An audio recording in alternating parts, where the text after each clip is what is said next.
Hi everybody, Penny here. Welcome to my kitchen. So today I was supposed to make stuffed peppers for supper, but it's a beautiful winter day outside and it's snowing and I was looking for something more cozy. So I thought, what's wrong with stuffed pepper soup? So that's what we're going to do. I have the peppers, I have all the ingredients. We're just going to make it into a soup. Did I say stew? Soup. Stuffed pepper soup. So in here I have 2 medium onions, and you can use 1 large or 1 medium if you're not a huge onion fan. If you don't want to do all that chopping, you can use a 1/4 cup of the dehydrated onion flakes. And here I have 1 yellow pepper cut up, and I'm going to show you with the red pepper how to do that. And then we have 1 cup of rice. We have from the freezer a package of already cooked ground beef. So what we often do is if the ground beef is on sale at the supermarket or we go to Costco and get that great big package, we'll fry it up as soon as we get home and then divide it up into baggies and put it in the freezer. So when you want to make spaghetti, you want to make goulash, you want to make any kind of soup that involves like hamburger soup, cabbage soup, cabbage roll soup, and now of course the stuffed pepper soup. Anything you want to do with already cooked ground beef, it's already done, don't have to worry about it. We're also going to use 1 28-ounce can of diced tomatoes. If I had a small can of tomato paste, I would probably use that today too, but I don't have it and it's not essential, so don't worry. We're going to use some Italian spices and some oregano, and we're going to cheat a little bit and use garlic powder instead of real garlic, fresh garlic, but if you want to put in the fresh garlic, you go for it. The recipe also calls for some beef stock, because typically it's ground beef that's in your stuffed peppers. So over on the stove, over here, you've often heard me talk about, like, don't throw away the ends of your onions, the ends of your celery, you know, your carrot peels, blah, blah, blah, blah, blah, all these vegetables. Throw them in a big freezer bag, you put them in the freezer, and when it comes time for you to make stock, then you can go ahead and make stock and not have to waste the goodness of the vegetables. So that's what I did, and I also had up in the freezer some stock bones from the supermarket, and they got a little bit of meat on them, but usually not very much, if any, depending on what type you buy. I had already roasted those off before, and they were up in the freezer.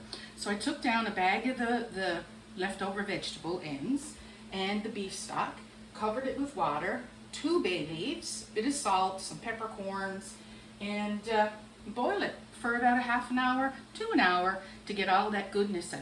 So I didn't have any beef stock in the house or any of the OXO cubes or little packets, but if that's what you have, they will work great. So I think I covered everything. 1 cup of rice, any kind of rice, whatever's up to you. Okay, so we are going to turn this on and put a little bit of olive oil in there. And this is going to heat up pretty much right away. There we go. And while that's heating, we're going to throw in our onion. We're going to throw in our orange bell pepper. You can use whatever color you want. Typically, you know, it would be a green and a red, or a green and a yellow, but what I have in the house is red and yellow and orange. So I'm using 1 red and 1 yellow.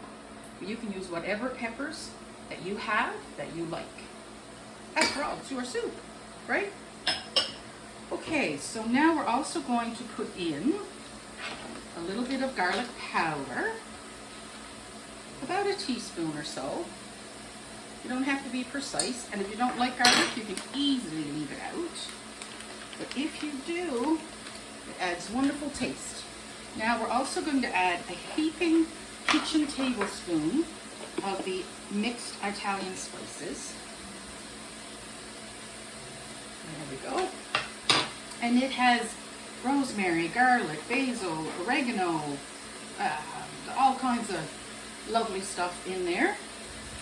Now if you don't have that, you can use a teaspoon of basil, a teaspoon of thyme, and then a nice big tablespoon of dried oregano, just because that's my favorite. Now, if your favorite is basil, then you increase the basil. And likewise, if your favorite is thyme, you increase the thyme, or even rosemary. Whatever you like, whatever dominant flavor you prefer, that's what you put a little more of in. Okay, so we've got that simmering away. And while that's doing its thing, I'm going to show you how to chop up a red pepper, the way that I do it. All different kinds of ways, but so I hold it straight, get as close to the stalk as I can, and straight down. What that has now created is a flat edge. A flat edge is a safe edge. So now we put it on the flat edge, and we cut again. Turn it over to the next flat edge that you just created. Do that again. Over to the next flat edge. Do that again. And then I always don't like to waste the end part. And there you go. So good. And that will go in the bag for the next vegetable stock that we make. Now, of course, the vegetable stock with bell peppers is going to be a wee bit spicy rather than if you're using less like carrots and turnip and things like that. So, but it's delicious. Okie dokie. So now we have our flat edges. I'm just going to take out a little bit of the white pith. I think that's what it's called, because I don't really want that in my soup. There we go. Just a little bit of that over there. If a few little seeds get in there, that's fine. So remember, you have to use your hand as a claw, okay?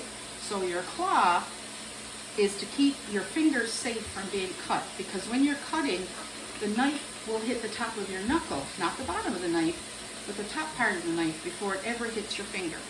So make sure you tuck in your pinky and tuck in your thumb, but you're going to use it like a claw. Okay, this is just the end of the pepper. And I'm chopping it fairly fine. I don't want big chunks of pepper in my stuffed pepper soup. So remember, move forward, put your knife in and move forward. Just like a train. Remember, the train goes like this when you're going forward, but if the train is going backwards, you're doing this. And that's the motion that you want to chop with. Watch. See?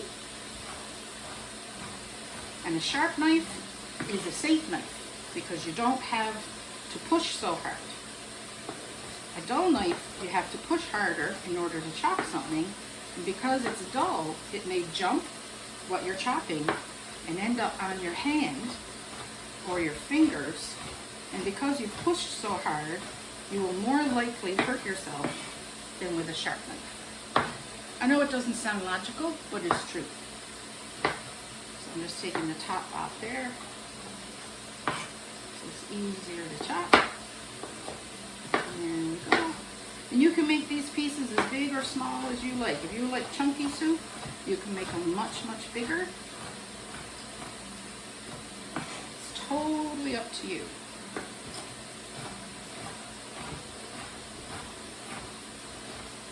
All right. Turn them sideways.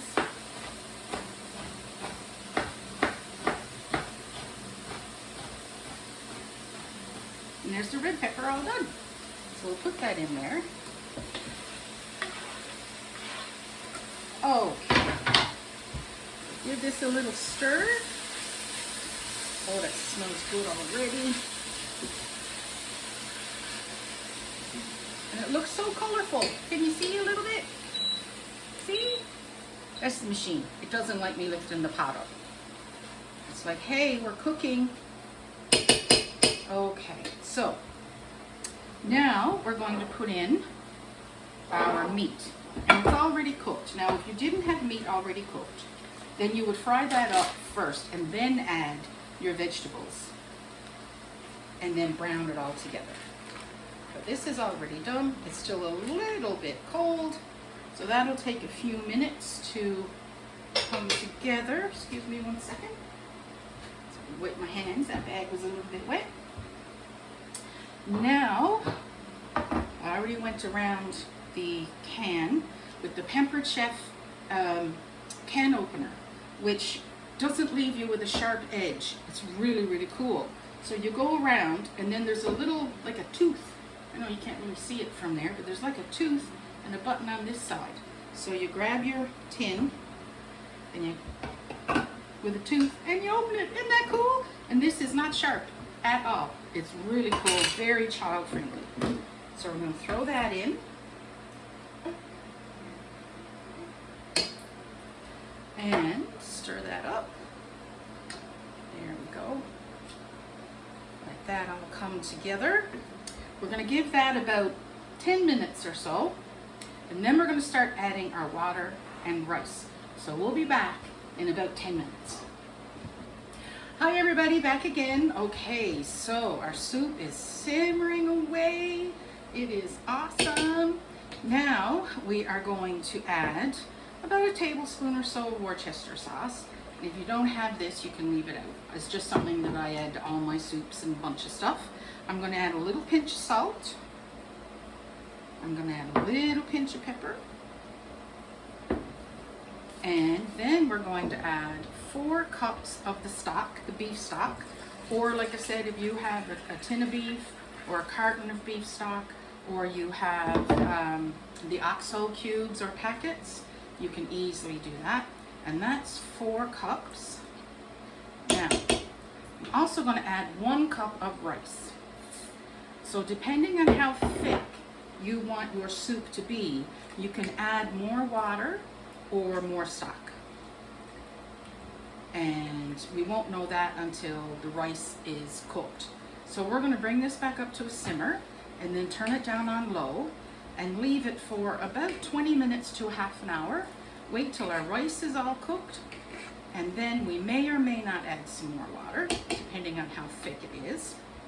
And then at that point, I happen to have some spinach in the fridge, half a bag.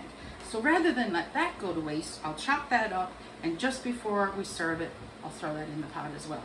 That's not something that normally goes in a stuffed pepper, but hey, it's your soup. Make it your own, okay? So we'll be back in about a half an hour. Hey everybody, okay, so our soup is almost ready. As it was cooking and the rice was cooking, of course the rice was absorbing a lot of the liquid. So I did end up adding another 4 cups of the stock.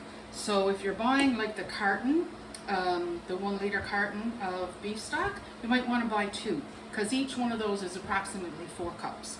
So that'll be easy for you. So here we go, that looks so good. Okay, so I have half of, oh, don't do this at home with your handles, because on a regular stove, your handle would get really, really hot. But this is the induction cooktop, so as long as that handle doesn't come in contact with the magnetic field, it'll stay cold. So it's really convenient, but don't do that at home. You'll hurt yourself. Okay, so I have half of our spinach all chopped. And that looks like a lot of spinach, but it's really not, because it just wilts down into the soup. And like I said, I just happen to have spinach here. If you don't have spinach, you certainly don't need it. So let's chop up the other half. There we go. Yay! Easy peasy. Put it all on the board. And it's a rough chop.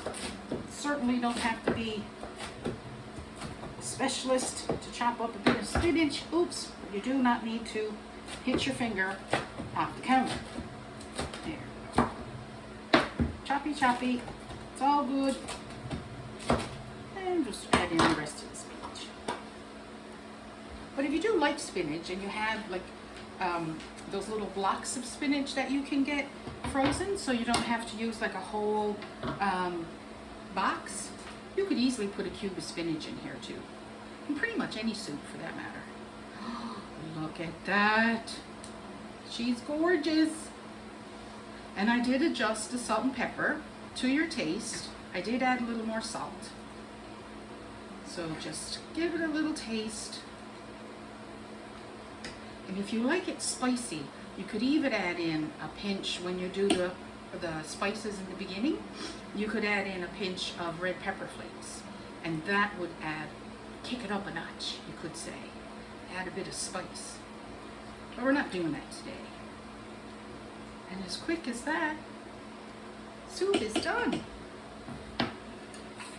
Because all you need that spinach to do is wilt.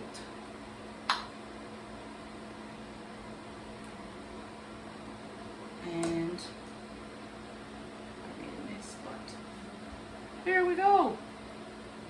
Stuffed pepper soup. I hope you give it a go. Enjoy. Bye.